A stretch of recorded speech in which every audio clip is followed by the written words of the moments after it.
bit. But on that note, folks, I'm excited to get started.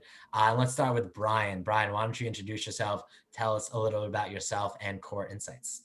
All right. Well, thanks for having me on, Adrielle, and hello, everybody.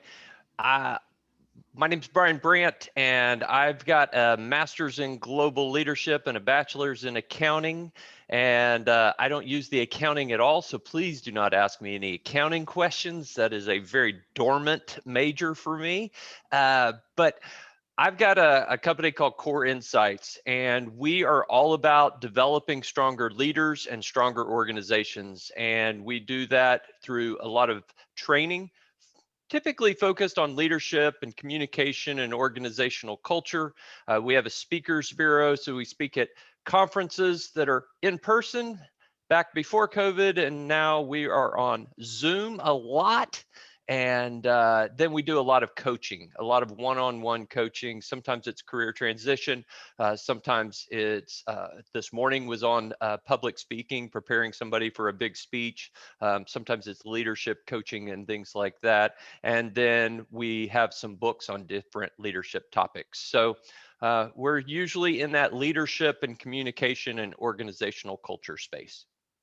All right. Well, thank you very much. So I love that we got you here, Brian, because we're going to use you to leverage how you coach executives, high performing CEOs to deal with challenges. So that's the perspective you're going to come to us with. Martin, tell us a little bit about yourself, about career therapy, and a lot of the coaching that you do. For sure. Thanks for having me. So my name is Martin, and I created career therapy while I was working in the boot camp space and the tech space with a lot of different startups and education organizations. And the main thing that I was trying to do when I started it was give folks who are not part of these education communities a place to connect. So I created this meetup group, and over the years, it just kind of evolved into a full-on coaching business and company now. And really what we're trying to do is I'm taking all the years of experience that I have from the marketing world. I worked in marketing and advertising at Fortune 500 companies for about 10 years or so. And I'm trying to reverse engineer that. So I took all that psychology and all that behavioral science, and I basically, helped companies get your money. And now I'm trying to reverse that. And so you take all those same skills, all those same techniques, and apply them to your job search so that you can get that money back from these companies. And it's been a lot of fun. I'm working with a number of different tech boot camps, helping people through pretty massive career transitions from like being a musician playing violin to being a coder, and how do those skills translate, and really helping people tell their stories and get into, the persuasive side of the job search, the promotional side of the job search, and then the really hard part, which is maintaining your equilibrium, which the emotions just get you. So I'm excited to talk today about positivity and where my mindset is on it, and see where we can help y'all. Man, Martin, are you saying that you're the guy whose fault it is that I bought Air Jordans at a 5% discount? That's you, 5%, and it hooks me. More so the credit card that you use to purchase them with. Well, awesome. So thank you very much for the backgrounds. So Brian, I want to start with you, and I want to start by talking about mindset. Yeah. In the leaders that you work with and the leaders that you coached, the best performing ones, it is clear that all of them go through challenging times. That's just what it means to be a leader. What do you see across the best performers you work with in terms of mindset, in terms of approach to managing their businesses and managing their lives and careers? Yeah, so with most all of them, I mean, they come to me with different issues and challenges, but as far as mindset and really moving forward, it tends to almost always come back to what really matters to you right now. What are the priorities that you have right now? What is it that you really care about? What is it that really needs your focus and attention? And then how are you spending time on those kinds of things? And so it really, so many times it comes about as really kind of unpacking what's going on in their current reality, what they want to see in the future, and then going, what's it going to take to get there? And are you blocking the time to do it? I mean, it's interesting how many times people say something is important, but then they're not spending any time on it. And so kind of time blocking and investing. And then, sometimes my primary role is accountability, checking in on them and saying, did you do what you said you would do? And because once people see some leverage there and they see some momentum, then oftentimes they're motivated to do it themselves. But until they do it, it kind of almost goes back to, I started teaching tennis when I was about 16, and I would trick people into doing the right stroke. And once they had that right stroke and it felt good and they saw the outcome, well, then they wanted to do it more and they wanted to repeat that. Yeah, so for you, I like that a lot. For you, you think the best leaders are those who are super focused, very disciplined, and know who can use inertia and use momentum to keep going. Now, what Absolutely. happens? What happens? And you could use your own experience here, Brian, through very difficult moments.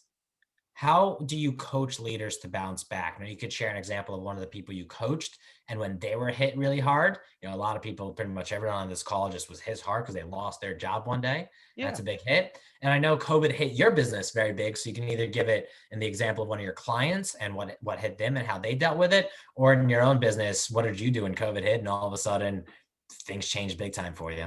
Yeah, I do think that the principles I used at the beginning of COVID and that I use with my clients, and then when I made a career, when I lost my job in 2003, I think they all apply. The mindset is, where do I want to be? And so in that case, when I lost my job, and what I do with a lot of clients is, what do you want life to look like 5 years from now?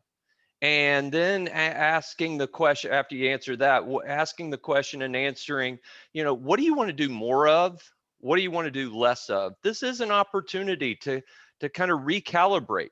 And so a lot of times it's looking at that future and going, okay, if this is what I want things to be like, what am I going to do to get there? So to answer your question, when COVID hit, man, I saw pretty clearly, for a guy who's oftentimes with large groups and oftentimes traveling, those two that just went off the table immediately. And so I started spending a lot of time going, how can I maximize this time? What are the things that I say I never have time to do? Because I all of a sudden had time to do those. And so there were projects that I got busy on for work. There were projects I got busy on for home.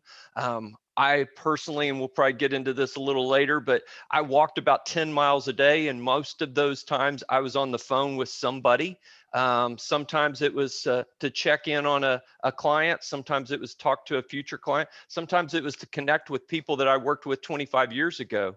But all of that about kind of moving things along. And some of it was about, caring for them, and there was anything I was trying to accomplish, I was just reaching out. But really it's that, okay, recalibrate. What do I want to see happen? How can I move the ball along, even though this is a pretty challenging time? I like that a lot. Is Stephen Covey from Seven Habits of Highly Effective People has that start with the end in mind. Yeah.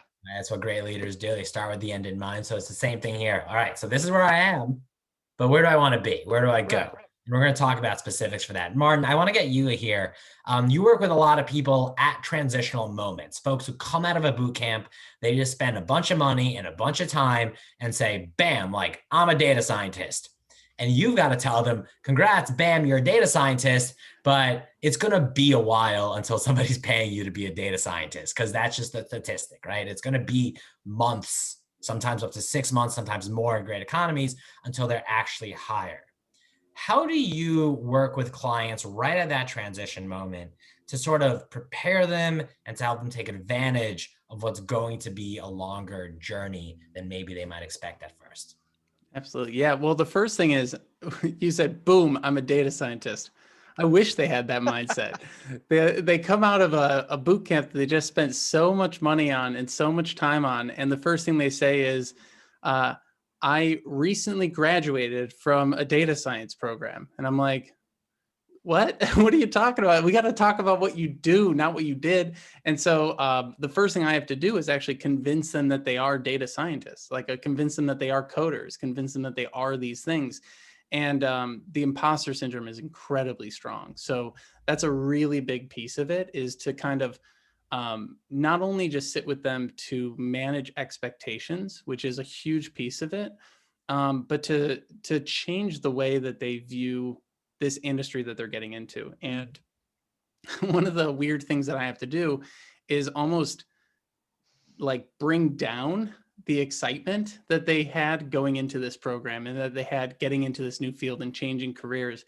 And I have to keep explaining to people, like they'll come to me and they'll say, oh, just once I get that job, everything will be fine. Everything will be fixed.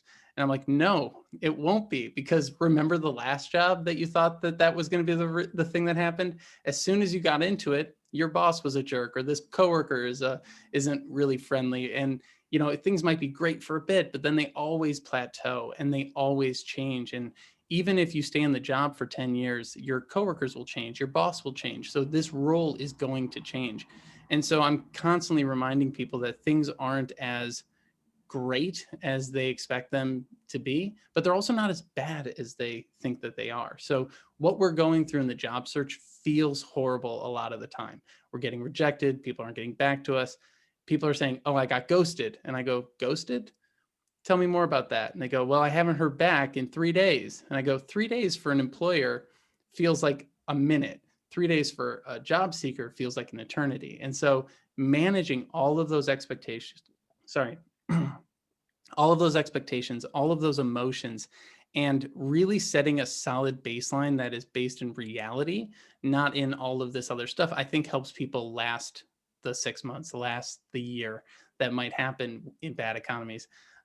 Because it really is a matter of waking up and being diligent, to Brian's point of like, what are the things that I'm not doing on a daily basis, rather than what I hear from most people, which is, how do I get motivated? How do I get motivated today? And I go, motivation comes and goes. How do you get disciplined every day and do a baseline thing that you can repeat? So that's a really big thing that I work with people on.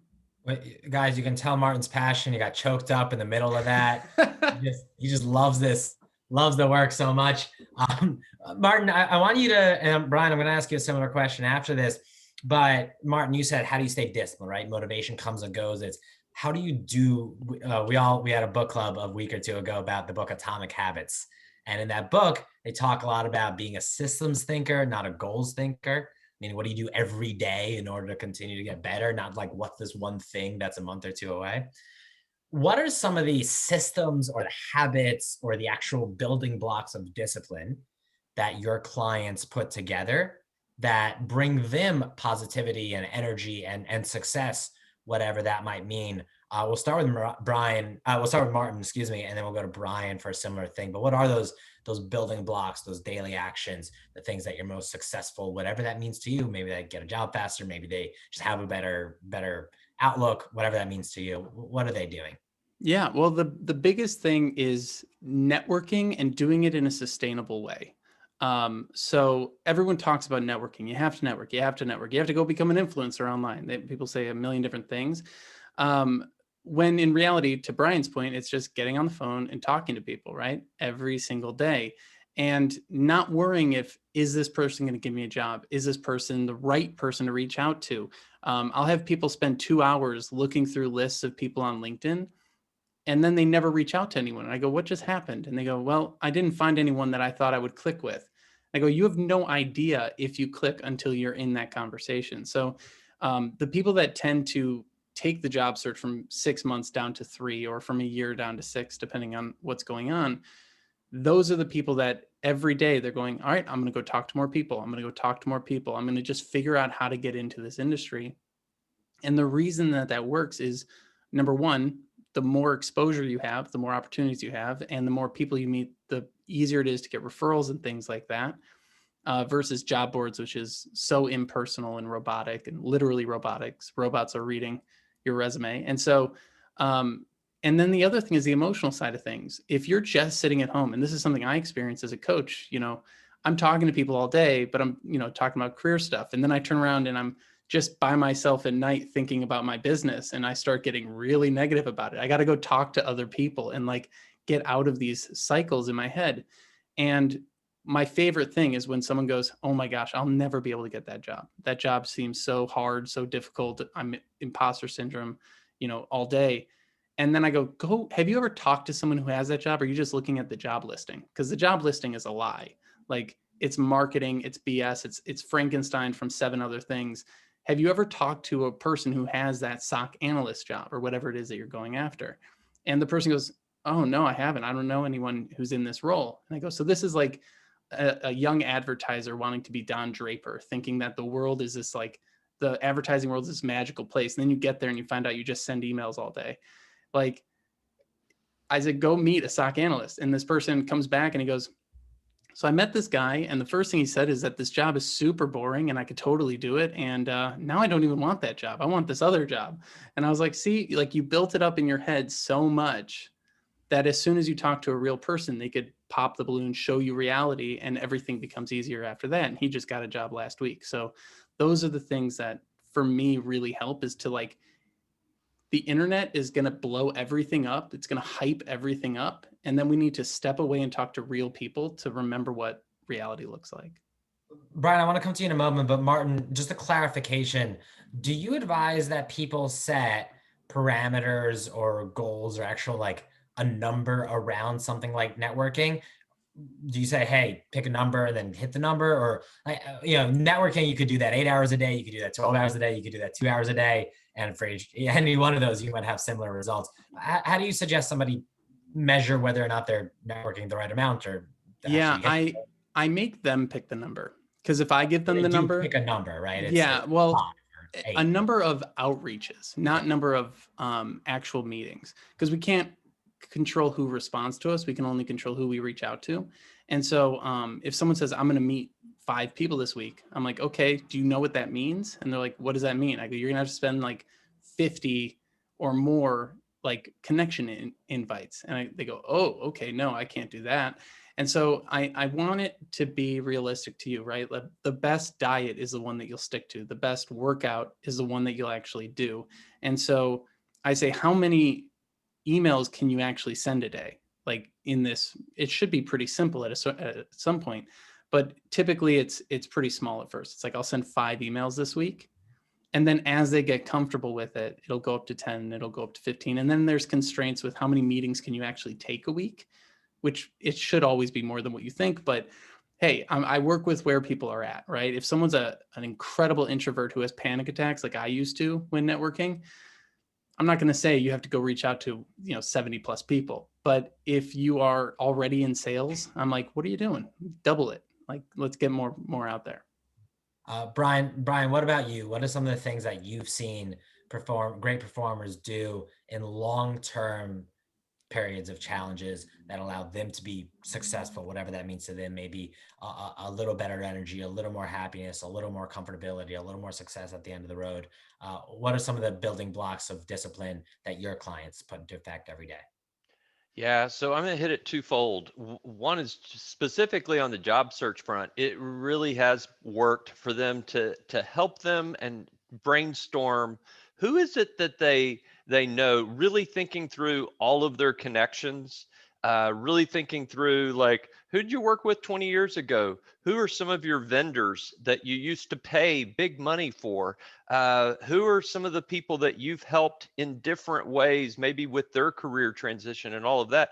And really make, like Martin said, make a robust list and then systematically work it. And, I tell people all the time when they're in a transition, I'm like, I love the opportunity to help you. That feels good to me. I enjoy that. And I'll say, but you've got to help me help you. I've got to really understand, what is it that you're looking for. If you say, hey, I'm looking for a job, that doesn't really help me to think through, who do I know? What are the specifics? How can I connect you to somebody? But then once you've got that list and you've got your elevator pitch and you know what you're aiming for, really work that list. I tell them, put it in a spreadsheet. And if you email them, on March 1st, well, then probably on March 15th, you should make a phone call. And probably on March 28th, you ought to send a thank you note. But keep top of mind. So there's that discipline that really helps that. I'd be curious what y'all think, but I found that when you're in a job search, those first week or two, it's a full-time job. You can easily put 40 plus hours into it. But after that, it usually tapers off. And then I think it's putting those other things in your life that are going to be healthy. Are you connecting with family and friends? And upbeat friends, probably. Don't get your Debbie Downer friend. That's not who you need to go hang out with. Find the upbeat friends.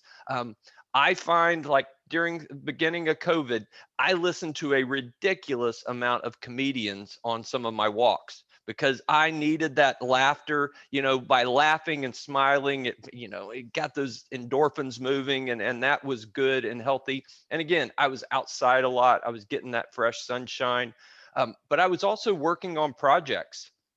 There, going back to telling you about transitioning in 2003, there's a project in my backyard that is all about water runoff that, here we are 18 years later, and I can look back and remember accomplishing that project in a time where I didn't have a job. And that feels good. And it felt good then. And so it's about being disciplined to do the job search things, but then putting the other things into your life, volunteering, serving others, that are going to help you to be energized. And then they may also bring some connections as well. I love that. I talk all the time about how you've got to have multiple balls in the air, multiple measures of success. Because if your only way to measure success is, did I get a job today?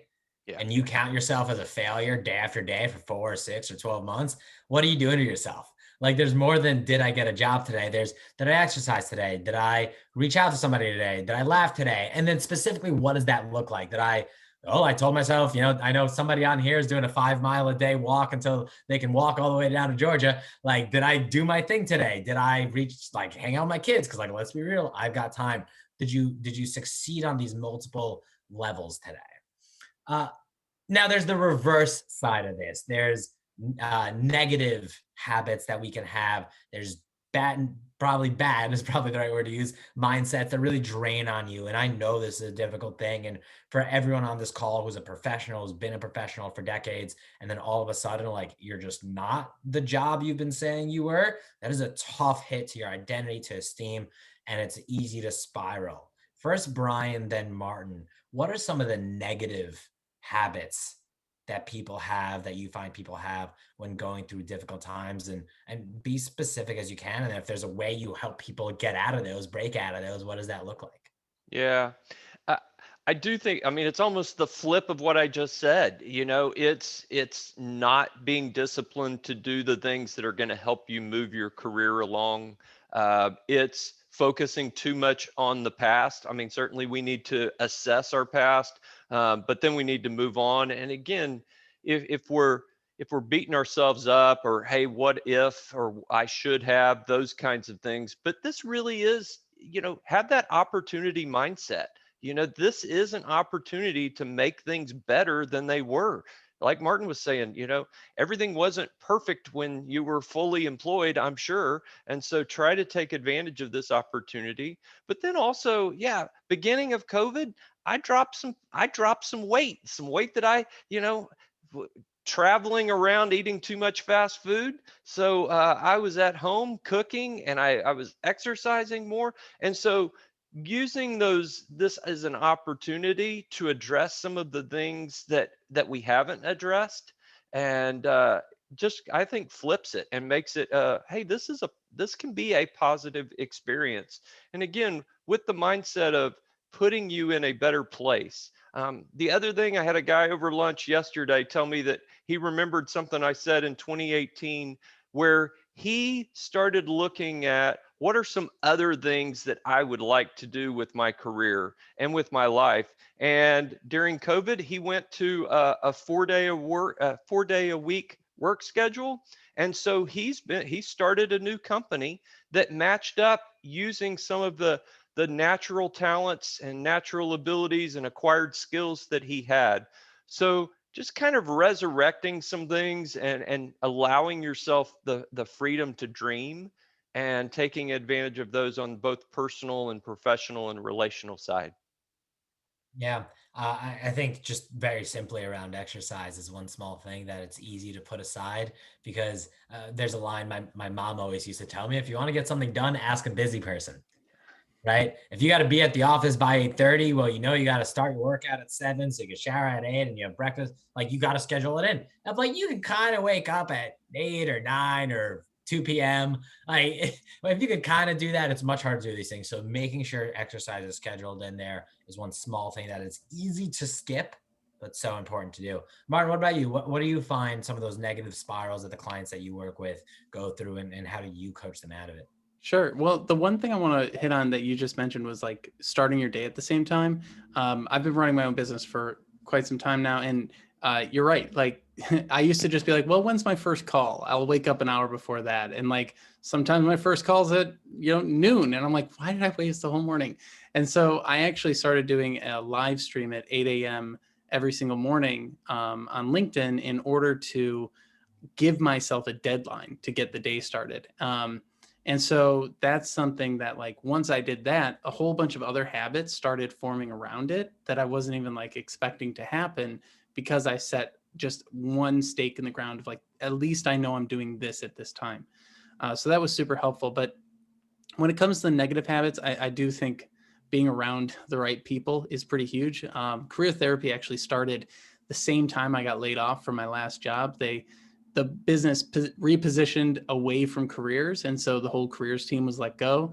Very interesting layoff where the person laying me off was also laid off, but it was a weird day.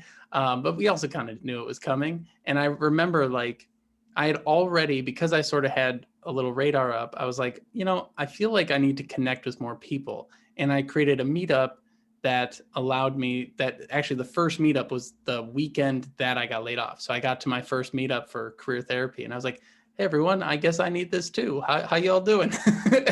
And so just being around those people and like having something like, it's so great that you're all here in this community and doing this because that's going to help with the positivity, and then make little small factions within it too, like help each other out. But where it goes wrong, I think where it goes wrong is when people isolate, when they retreat away from things and start to really just kind of get in their own head and start letting that spiral happen. And the really bad habits that start to come up are like drinking too much and not paying attention to your sleep schedule and just kind of letting what would be normal habits that just would happen throughout the week just sort of creep and creep and creep. And with all that extra time, I don't think we're really trained how to use it. And so a lot of times we can just pick up video games or whatever the vice is that you have that can sort of fill the time and distract us. And so that distraction, I think that's what we really need to put barriers around. It's not eliminating it. That's like, that's prohibition. People will fight back, right? But what we need to do is just say, I know I like, watching TV or binging Netflix or playing video games or having a cocktail or whatever it is, just putting that in the schedule. So I'm going to do this from this time to this time, and I'm going to go to bed at this time, or I'm going to wake up at this time. Like having those barriers, or let's say boundaries, those boundaries are really important. And so that's a big thing that I help people with is just what are the boundaries you need to set? And then sometimes people get really ambitious. They're like, oh, I have so much time. I'm going to do all these new things. I'm going to learn how to work out. I'm going to learn how to eat well. I'm going to learn how to cook. I'm going to learn how to do the job search. It's like one at a time. And this is something I have to consistently relearn over and over again because I get too ambitious. And so I'm like, nope, okay, I tried that. And I guess I can't do yoga every single day. I guess I'll have to, do it a little more sporadically. And so that's where I think as we kind of, go back and forth between like, I almost feel like we're always like being torn between giving into our vices and then beating ourselves up for them. And there's this middle way that I always try and focus on between the two. It's like we shouldn't be completely giving into everything that feels good. And then we also shouldn't be beating ourselves up constantly. And it's kind of like, all right, I'm going to allow this and then I'm going to allow that. And then kind of slowly but surely getting a good rhythm going. Yeah, if you guys have questions, this would be a great time to hop in. You can send them to me privately if you would like. Um,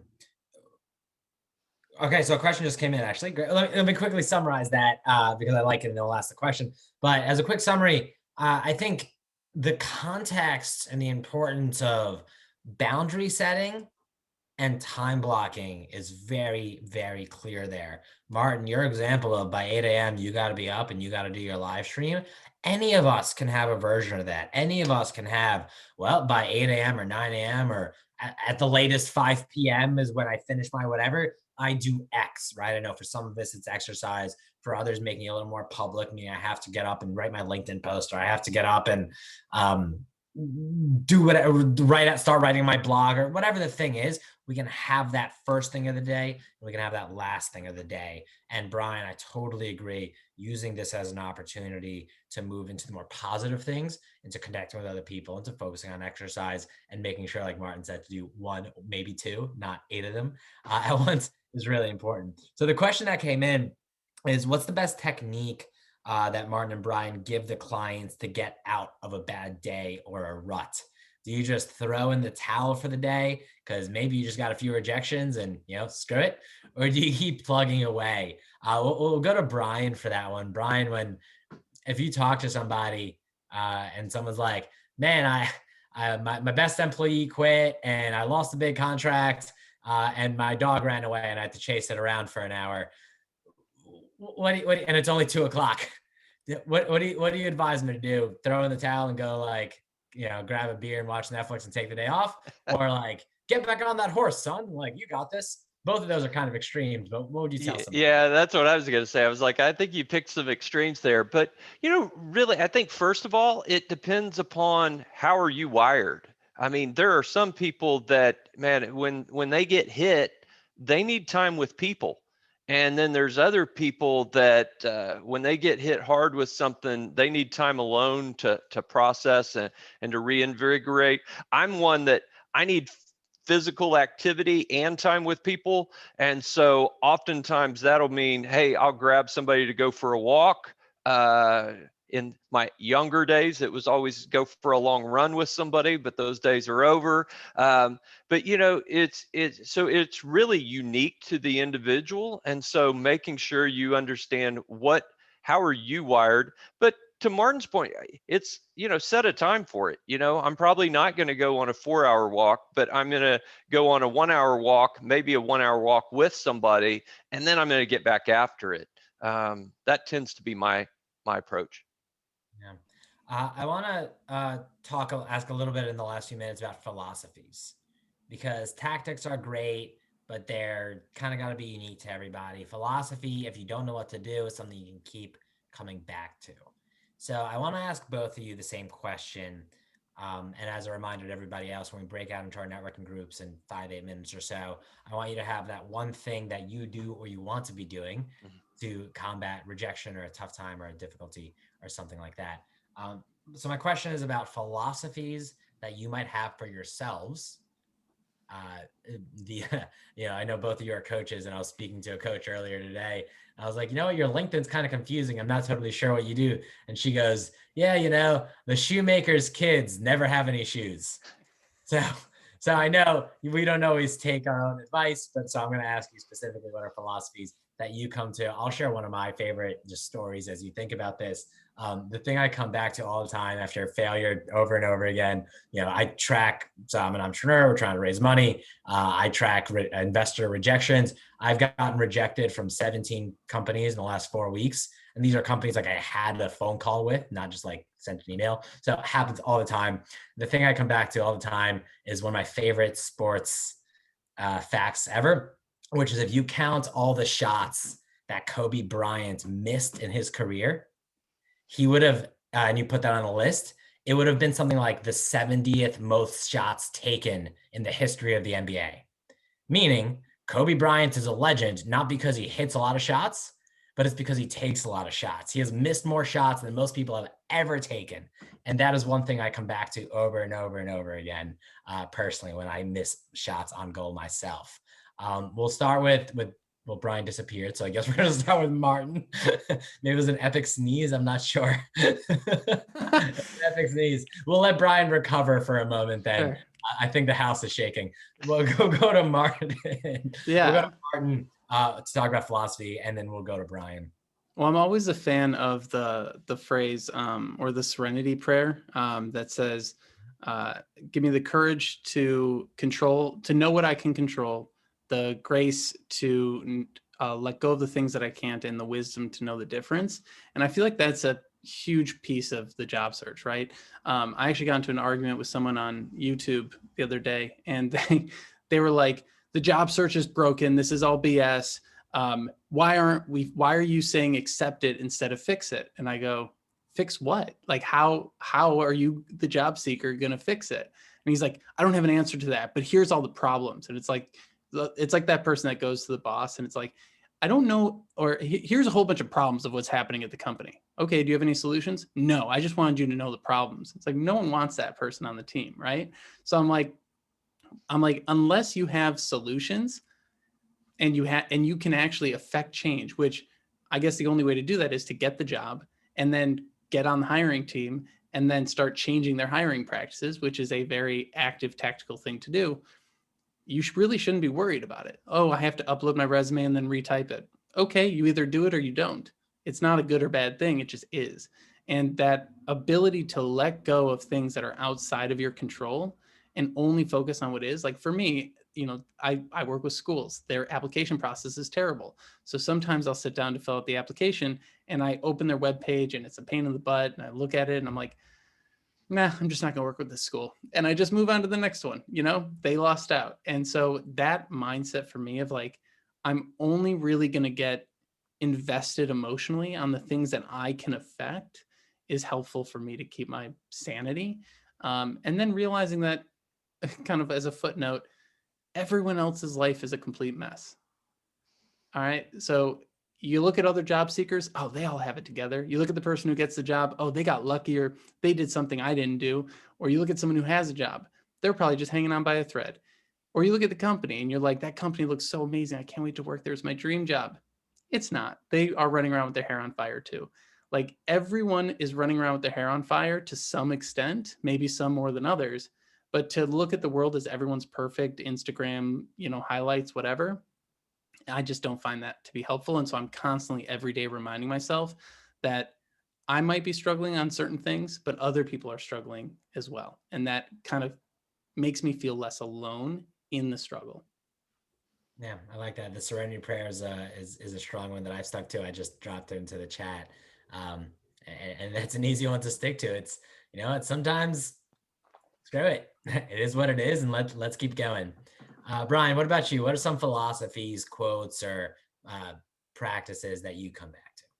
Yeah, there's one that I've kept up for probably 30 years now. There's a passage in scripture says, and Jesus grew in wisdom and stature and in favor with God and man. And that balance to that. And so every day, am I doing something where I'm growing in my knowledge? Maybe sometimes it's a specific, topic or even a hobby. Sometimes it may be that I'm going to be better. I'm going to learn how to go up a steep hill on my mountain bike better than I do now, because it takes some different, real tactics, But then stature, I am a big believer that, if our body is physically in shape and we're healthy, and that just, it alleviates issues that are so helpful. And so that stature side, our faith, working on our faith, and then looking out and caring for others, every day, if we do those four things, we'll probably have a lot of good days and probably not have some issues that we would otherwise. So that's pretty underlying for me, without going into specifics of like different situations and things like that. All right. Well, I appreciate both of you sharing. Folks, let's give a big round of applause to Martin and Brian. Thank Thank you. you very much to both of you for joining. And then Martin and Brian, I'm going to ask you to give a big round of applause to everybody who joined. This is a tough conversation at a tough time. Absolutely. So thank you folks for participating in it. One quick announcement, and then we're going to break up into our networking groups and we'll get everybody out by 5 o'clock Eastern. I just dropped, I think one of the really important things that we talked about is what are the things you do regularly, right? It's not the once in a whiles because then you spike and then you drop. It's one of the Yeah. things that you do regularly. I talk all the time, obviously, about interviewing. That's Riveter's main thing. But the reason I love interviewing is because it makes you very vulnerable. It makes you a better communicator. It allows you to dig deeper into yourself by answering these questions and figuring out your own styles. So go out and check out the interview tool. The Riveter interview tool lets you browse how other people answer interview questions. It lets you answer your own questions. And then if you want to, make it available for other Riveter members and coaches to give feedback. It's a great thing to do once a day, every day. Answer a question, make yourself uncomfortable, become a better communicator. If you want to try it out in an event format, every single Wednesday, we do what's called a mock interview speed dating event, which I think we have some members who joined for the first time on Wednesday, seem to have a good enough experience that they came to this event. So check it out. It's a lot of fun and it's a great way. There you go. I saw a thumbs up somewhere. It's a great way to improve and have fun. So, and of course, all of it is free. So I'm going to break us up into a few breakout rooms here for 15 minutes. Again, come in, quick introduction of who you are, the kind of job you're looking for, and then one thing you actively do or you want to start doing in order to handle rejection. There's going to be about 5 to 6 people in each room. So it'll just be a few minutes per person and a nice way to get to know each other. Let me make sure everybody here is properly, let's switch you and you. All right. I think we are, sorry, just making sure Brian and Martin are in different rooms. That would be an unfair advantage. All right. The rooms are open and I'll see everybody back in 15 minutes.